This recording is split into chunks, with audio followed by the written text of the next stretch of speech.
Yes, welcome back to Introduction to Child Psychology Module 1, topic number 3. In this topic, we're going to look at the asking questions about children's development. One thing that a child psychologist take cognizance of is how does the child develop?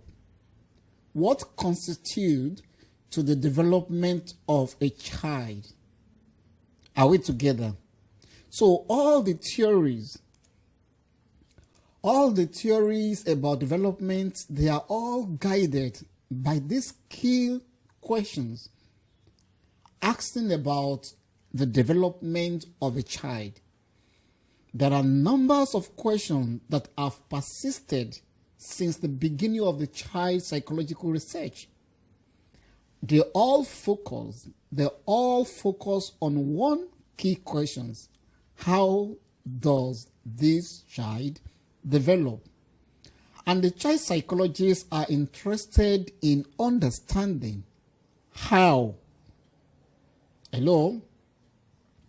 The psychologists wanted to understand how does this development occurs and what influences this development. Are we together?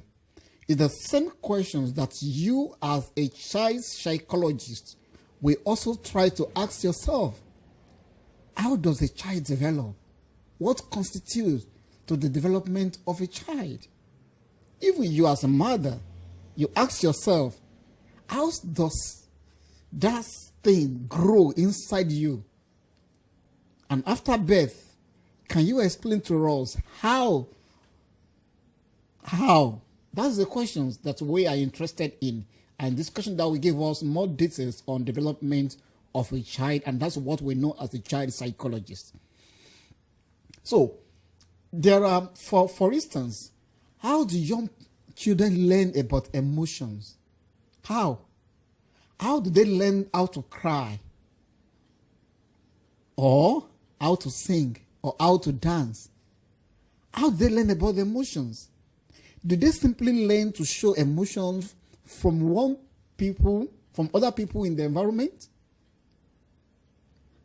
Here we offer two important questions that involve in trying to understand the lives of children and the young people. The first one is, how does the social cultural context influence development? How does the socio-cultural context influence how the child develops? Number two, how do children shape their own development?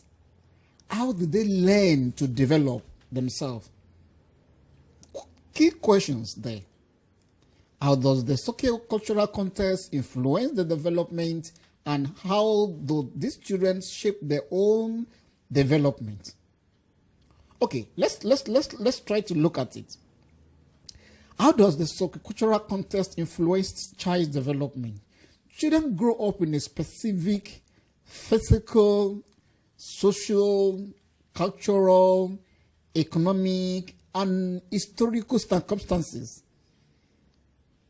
You all understand that there are some environmental factors that contribute to how the child develops. Some of you that are learning today, some of you develop from the rural area, and you cannot compare you that develop from the rural area compared to someone who develop from the urban area. Are we together? So the research has shown that children from the socio-cultural context, this kind of kids, they can have a large influence on the development. The socio-cultural context, the belief of the society, the environmental factors, the cultural environment, they can have an impact in how a child develops. We know that the culture influences how children develop. In terms of, I was telling some students, I said, the way you greet in Ghana might not be the same way you greet in Eswatini. The same way we greet in Eswatini might not be the same way they greet in Zambia or DRC Congo, because of they have a different cultural background.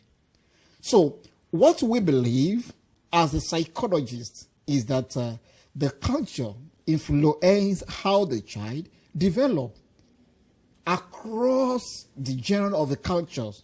So children can develop in quite different ways. Are we together?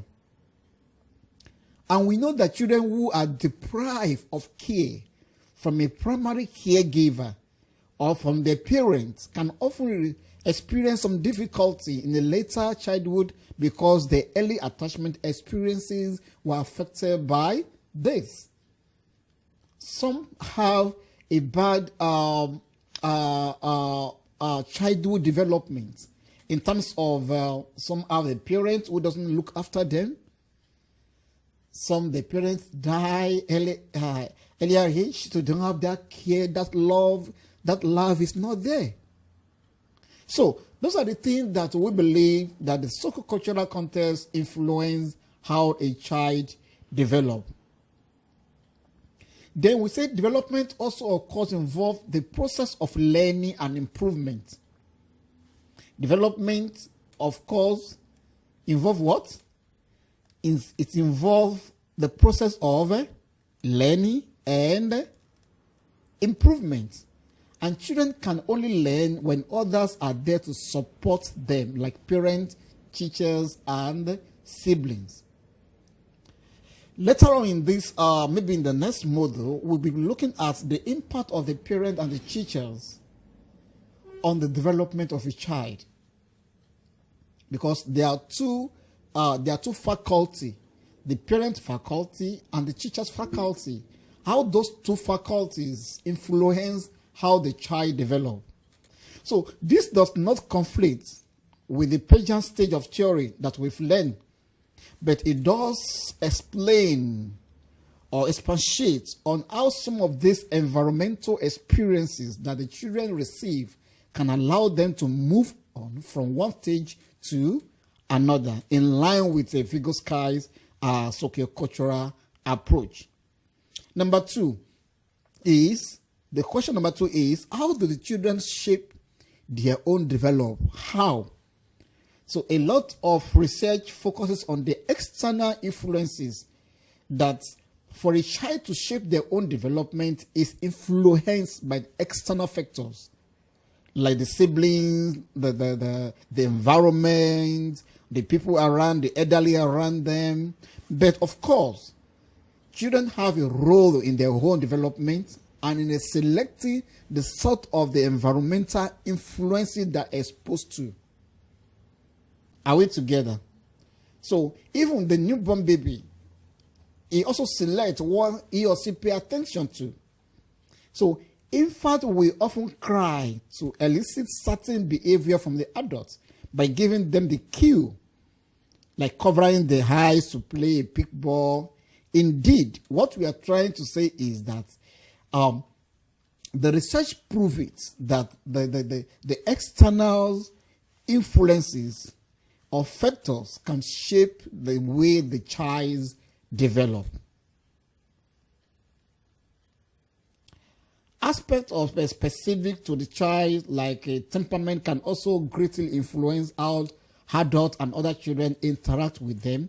Once children begin to speak, they often drive conversation, expecting responses from the adults and asking different questions. And when the children begin to engage in imaginary play from around 2 years plus of age, they often take a new personnel in the role that they help them make sense of different aspects of the world and how to deal with those things. So these are the two questions that emanated from how the child shaped their own develop. And the first one is how does this cultural, the socio-cultural context influence the development of a child. Please read more on this and get more notes and also make your own research. You can go to your Google and read more research on this. Remember, this is just a short courses so that we are trying to expose you to different aspects of your module. This is the end of topic 3. In the next topic, we shall be looking at child psychologies in applied setting. Thank you.